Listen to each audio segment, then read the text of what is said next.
Salam damai sejahtera di dalam cinta kasih Yesus Kristus. Salam kenal. Saya Abdi Sabda Winedar yang akan membawakan renungan di dalam Sapaan Gembala pada kali ini. Jemaat Tuhan yang terkasih, marilah kita sebelum memulai membaca dan juga mendengarkan firman Tuhan, kita bersama bersatu di dalam doa. Mari kita berdoa. Tuhan Allah Bapa kami, sungguh kami mengucapkan syukur atas kasih dan juga cinta-Mu yang senantiasa selalu membimbing dan juga menyertai kami. Tuhan, pada saat ini kami akan bersama merenungkan firman-Mu. Kiranya Roh-Mu yang kudus bersama dengan kami, hadirlah bersama dengan kami, iringilah langkah-langkah kami dalam mengerti dan juga dalam memahami firman-Mu, sehingga firman-Mu yang hendak kami simak bersama Tuhan dapat membawa kami ke dalam kehidupan yang Kau terima Tuhan, yang berkehendak di dalam hati-Mu.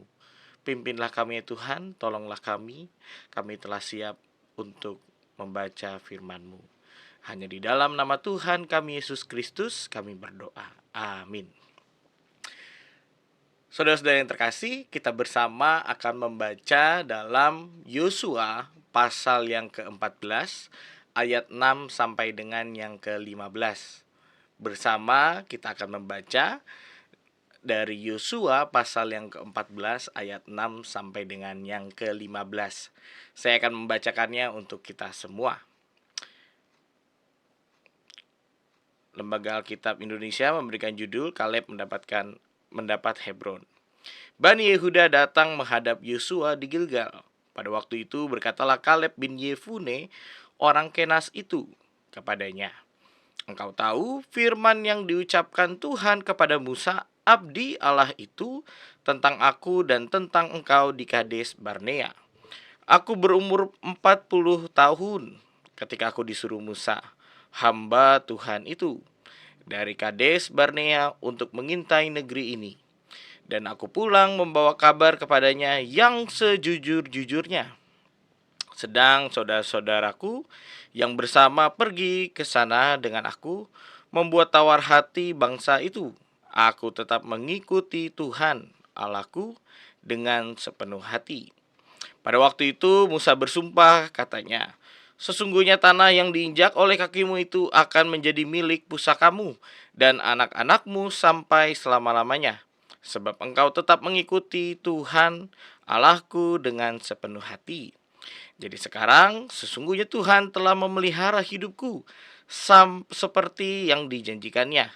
Kini sudah 45 tahun lamanya sejak diucapkan Tuhan firman itu kepada Musa, dan selama itu orang Israel mengembara di padang gurun. Jadi sekarang telah berumur 85 tahun aku hari ini. Pada waktu itu aku masih sama kuat seperti pada waktu aku disuruh Musa. Seperti kekuatanku pada waktu itu, demikianlah kekuatanku sekarang untuk berperang dan untuk keluar masuk. Oleh sebab itu berikanlah kepadaku pegunungan yang dijanjikan Tuhan pada waktu itu. Sebab engkau sendiri mendengar pada waktu itu bahwa di sana ada orang Enak dengan kota-kota yang besar dan berkubu. Mungkin Tuhan menyertai aku sehingga aku menghalau mereka seperti yang difirmankan Tuhan." Lalu Yosua memberkati Kaleb bin Yefune, dan diberikannya lah Hebron kepadanya menjadi milik pusakanya. Itulah sebabnya Hebron menjadi milik pusaka Kaleb bin Yefune orang Kenas itu sampai sekarang ini, karena ia tetap mengikut Tuhan Allah Israel dengan sepenuh hati. Nama Hebron dahulu ialah Kiryat Arba. Arba ialah orang yang paling besar di antara orang Enak, dan amanah negeri itu berhenti berperang. Demikianlah pembacaan firman Tuhan. Berbahagialah setiap kita yang membaca serta memelihara firman Tuhan dalam kehidupannya sehari-hari. Saudara-saudara Tuhan yang terkasih, di dalam gereja atau di dalam lingkungan kita pasti akan bertemu dengan berbagai generasi. Dari generasi anak-anak, remaja, pemuda, dewasa hingga dengan usia lanjut. Biasanya pada pandangan umum tiap generasi memiliki prasangka yang buruk juga terhadap generasi lainnya. Mungkin kalau dari generasi yang dewasa melihat anak-anak nih belum mengerti apa-apa. Generasi dewasa atau usia lanjut melihat anak remaja ini biasanya sangat berani tetapi belum bertanggung jawab. Demikian juga pada generasi anak-anak ataupun generasi remaja pemuda melihat orang dewasa atau orang yang berusia lanjut. Biasanya mereka melihat bahwa generasi ini generasi yang sudah old, generasi yang kiranya ini sudah ketinggalan zaman, generasi yang kira-kiranya nggak bisa diajak, susah untuk diajak kerjasama. Sehingga pandangan-pandangan umum ini melihat, apalagi ya kalau misalnya melihat pada usia lanjut, biasanya mikirnya alah sudah peot, sudah lemah.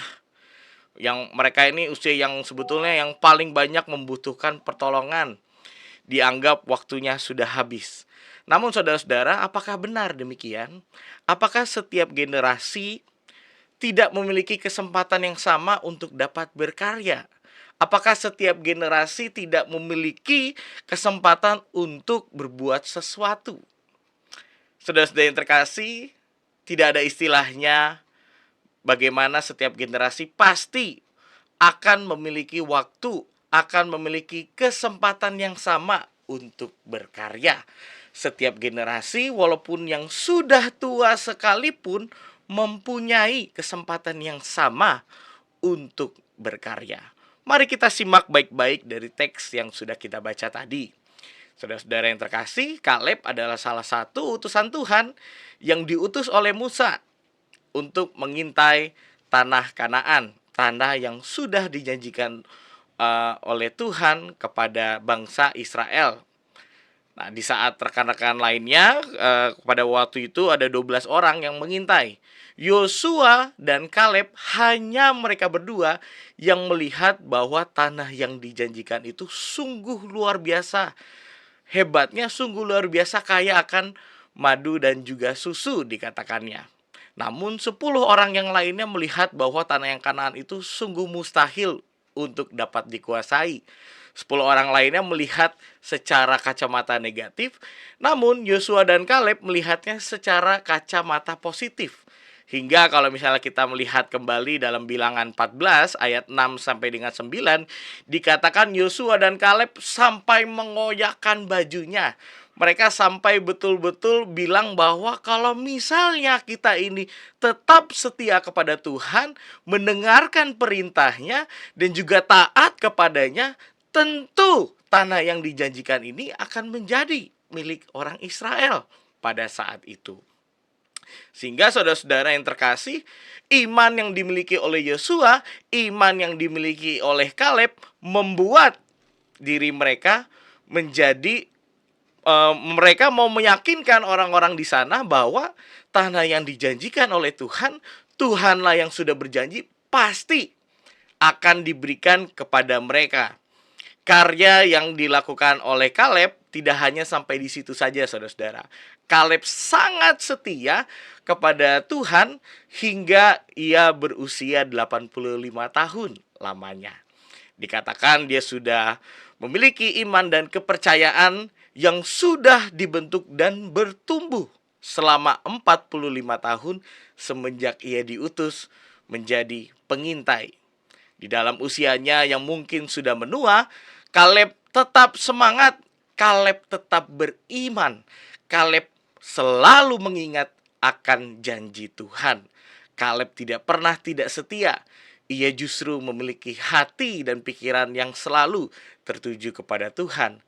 Bahkan sampai dengan umur yang sudah lanjut sekalipun, dikatakan pada firman yang sudah kita baca dalam Yosua 14 ayat 6 sampai dengan yang ke-15, tadi kita sudah baca bahwa Kaleb di dalam usianya yang sudah lanjut sekalipun untuk berperang, dia masih siap.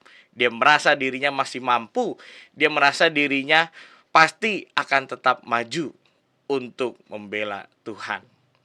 Saudara-saudara yang terkasih, tentu apa yang dilakukan oleh Kaleb ini melihat bahwa usia bukanlah suatu halangan dalam melayani Tuhan. Usia menurut Kaleb bukanlah halangan untuk dia dapat berkarya, selama dia memiliki semangat yang sama seperti waktu ia muda. Selama bertahun-tahun memang bangsa Israel menderita tinggal di padang gurun. Namun saudara-saudara yang terkasih, Kaleb memiliki hati yang tetap setia pada janji Tuhan. Dan ia terus berkarya mendukung Musa hingga Musa digantikan oleh Yosua. Apa yang Kaleb lakukan kiranya patut menjadi teladan yang dapat kita lakukan dalam kehidupan kita sehari-hari. Bagaimana Kaleb tetap berkarya walaupun di usia senja sekalipun. Saudara-saudara yang terkasih, dalam kehidupan kita juga demikian. Usia bukan menjadi penghalang untuk kita dapat berkarya di dalam kehidupan kita. Pengalaman saya pada waktu itu sedang melawat di GKI Samanhudi. Saya bersama-sama dengan rombongan yang juga berbagai usia. Tentunya saya menjadi anak praktek yang paling muda. Namun saudara-saudara, pada saat itu saya melawat dengan salah satu juga lansia, ibu-ibu yang juga berangkat untuk melawat. Suatu ketika kami beristirahat dan makan siang di suatu daerah di Jakarta. Ketika kami makan siang, karena kami berombongan dan juga mungkin melihat kami juga sekelompok, kita duduk di dalam meja yang sama dengan pengunjung yang lainnya. Secara tidak disadari ternyata orang yang ikut makan dengan kita juga orang Kristen. Lalu kita ngobrol-ngobrol lah di sana. Dia bertanya, ini lagi mau ngapain ya gitu ya, lagi ada acara apa, ditanya dari mana, kegiatan gerejanya lagi ngapain nih gitu. Dikatakan bahwa kami sedang melawat, ini lagi istirahat makan siang. Lalu ibu-ibu yang duduk bersama dengan kita yang bukan dari kelompok pelawat GKI Samanhudi pada saat itu kaget bahwa ia melihat masih ada oma-oma lansia yang turut ikut serta dalam pelawatan di GKI Samanhudi. Dia melihat bahwa sungguh luar biasa tekad dan juga semangat dalam melayani walaupun di usia yang sudah lanjut sekalipun. Dia melihat bahwa dirinya pun yang muda nggak melakukan apa-apa.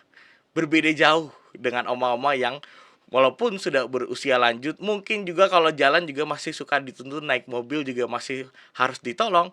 Namun semangatnya dalam melayani harus diperhitungkan. Semangat melayani harus diapresiasi. Maka dari itu saudara-saudara, setelah melawat, kami dititipkan uang. Ini deh, ini untuk persembahan saya ke gereja. Sungguh luar biasa pertolongan kasih Tuhan yang menyentuh orang lain hanya dengan melihat dan juga berbincang bersama di dalam meja makan yang sama pada waktu itu. Nah saudara-saudara yang terkasih, pada waktu itu juga saya menyadari bahwa usia bukanlah halangan dalam orang melayani Tuhan. Setiap orang mempunyai waktunya tersendiri. Setiap orang mempunyai kesempatannya sendiri.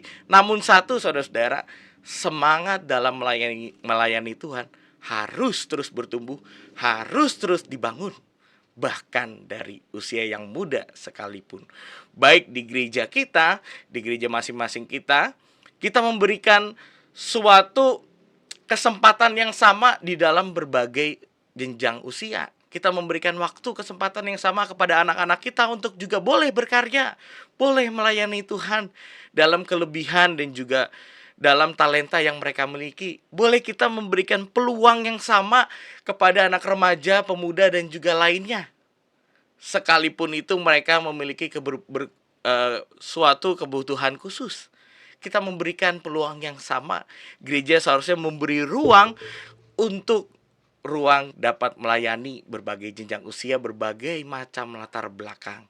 Sehingga saudara-saudara, cinta kasih Tuhan dapat dirasakan bukan untuk jenjang usia tertentu. Cinta kasih Tuhan dapat diberikan bukan untuk orang-orang yang berlatar belakang yang sama. Namun cinta kasih Tuhan dapat dibuka selebar-lebarnya untuk merangkul berbagai orang yang terpanggil, yang merindukan sapaan cinta kasih Tuhan. Maka dari itu saudara-saudara, kiranya kisah Kaleb pada hari ini boleh menjadi teladan bagi setiap kita, boleh menjadi kekuatan bagi setiap kita, bahwa di dalam Kaleb, bahwa dalam umurnya yang senja sekalipun, ia mau berkarya bagi Tuhan. Ia mau memberikan dirinya setia untuk melayani Tuhan kapanpun dan saat dimanapun. Marilah kita memberikan diri kita untuk melayani. Marilah kita memberikan diri untuk berkarya. Tuhan memberkati. Mari saudara-saudara kita tutup di dalam doa. Tuhan Allah Bapa kami, sungguh kami mengucapkan syukur atas firman yang boleh kami simak bersama.